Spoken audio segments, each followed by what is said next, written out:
আমি অত্যন্ত সুখী হৈছোঁ দেৰগাঁও সমষ্টিত এইবাৰ এজন শিক্ষিত তথা অধ্যাপক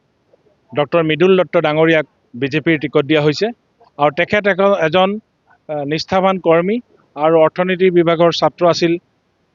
লগতে তেওঁৰ জগন্নাথ বৰুৱা বিশ্ববিদ্যালয়ৰ প্ৰাক্তন অধ্যাপক আমি আশা ৰাখিছোঁ এখন ঠাই উন্নত হ'ব হ'লে অৰ্থনৈতিকভাৱে আগবাঢ়ি যাব লাগিব আৰু মোৰ বিশ্বাস ডক্টৰ মৃদুল দত্ত ডাঙৰীয়াই এই ক্ষেত্ৰত তেখেতে বিশেষ ব্যৱস্থা গ্ৰহণ কৰিব বলিষ্ঠ পদক্ষেপ ল'ব আৰু দেৰগাঁও সমষ্টিত বিভিন্ন সমস্যা আছে যেনেকৈ কনফাৰেন্স হল হস্পিটেল আৰু উদ্যোগীকৰণ কম হৈ আছে গতিকে তেখেত যিহেতু অৰ্থনীতি এজন অধ্যাপক আছিল তেখেতে অৰ্থনৈতিক উন্নয়নত গুৰুত্ব দিব কাৰণ ইণ্ডাষ্ট্ৰি যদি হয় অঞ্চলটোত বিভিন্ন নিবনুৱা সমস্যাৰ সমাধান হ'ব আৰু অসমৰ যশস্বী মুখ্যমন্ত্ৰী ডক্টৰ হিমন্ত বিশ্ব শৰ্মাই অসমখন আগুৱাই নিয়াৰ ক্ষেত্ৰত যথেষ্ট কষ্ট কৰিছে আৰু ভাৰতবৰ্ষৰ 5খন ৰাজ্যৰ ভিতৰত অসমখন জিলিকাবলৈ তেওঁৰ যি সপোন এই বিধায়কসকলে যেতিয়া কষ্ট কৰিব তেখেতৰ সপোন বাস্তৱত প্ৰতিফলিত হ'ব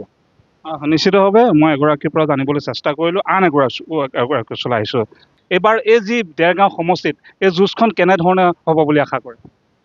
নাই আমি দেৰগাঁও নগৰৰ বাসিন্দা হিচাপে আমি এইবাৰ মানে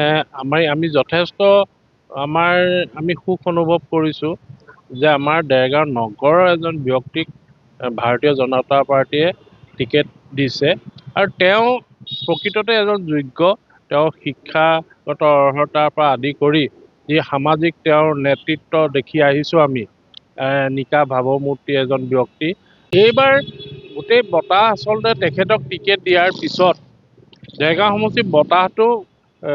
নিশ্চয়কৈ ক'ব লাগিব যে ভাৰতীয় জনতা পাৰ্টীৰ পক্ষত বঁটা বলিবলৈ আৰম্ভ কৰিছে আৰু তেওঁ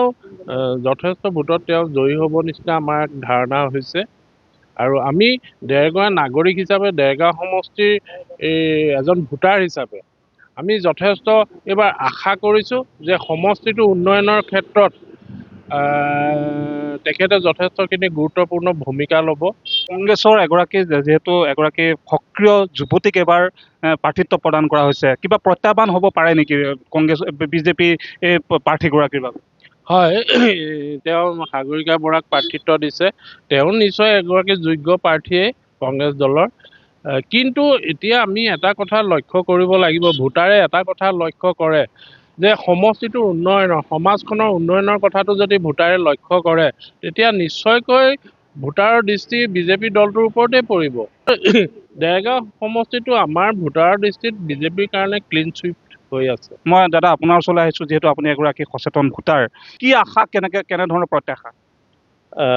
মোৰ দৃষ্টিত মানে কথা হৈ গ'ল যে যিজন বিজেপিৰ আজি বিধায়ক হ'বলৈ গৈ আছে ডক্টৰ মৃদুল দত্ত সেই ডক্টৰ মৃদুল দত্তই যোৱা 30 বছৰ ধৰি দেৰগাঁৱৰ বিভিন্ন স্থান চুকে কোণে ঘূৰি ঘূৰি দেৰগাঁৱৰ সমস্যাবোৰ আয়ত্ত অলৰেডি তেখেতে কৰি থৈছে গতিকে তেখেতে যেতিয়াই বিধায়কৰ এই হেৰিটো পালে প্ৰাৰ্থিত্ব পালে সেই প্ৰাৰ্থিত্ব পোৱাৰ লগে লগে আমি দেখা পাইছোঁ যে দেৰগাঁও নগৰৰ প্ৰতিজন ব্যক্তিয়ে উৎফুল্লিত হৈছে প্ৰতিজন ব্যক্তিয়ে দেৰগাঁও সমষ্টিৰ প্ৰতিজন ব্যক্তিয়ে উৎফুল্লিত হৈছে যে আজি দেৰগাঁৱে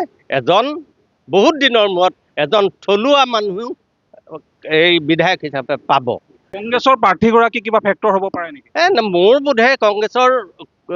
কোনো ফেক্টৰেই নহয় এইকাৰণেই নহয় যে কংগ্ৰেছ আজি বহুত বছৰ ইয়াত হাৰিয়ে আছে গতিকে এই বছৰটো আপোনালোকে পৰিৱেশ দেখিছে কংগ্ৰেছৰ কেনেকুৱা অৱস্থা গতিকে মোৰ বোধে মৃদুল দত্ত ক্লিন চুইপ তেওঁ ৰাস্তা মসৃণ হৈ আছে দিছপুৰত গৈ বহিবলৈ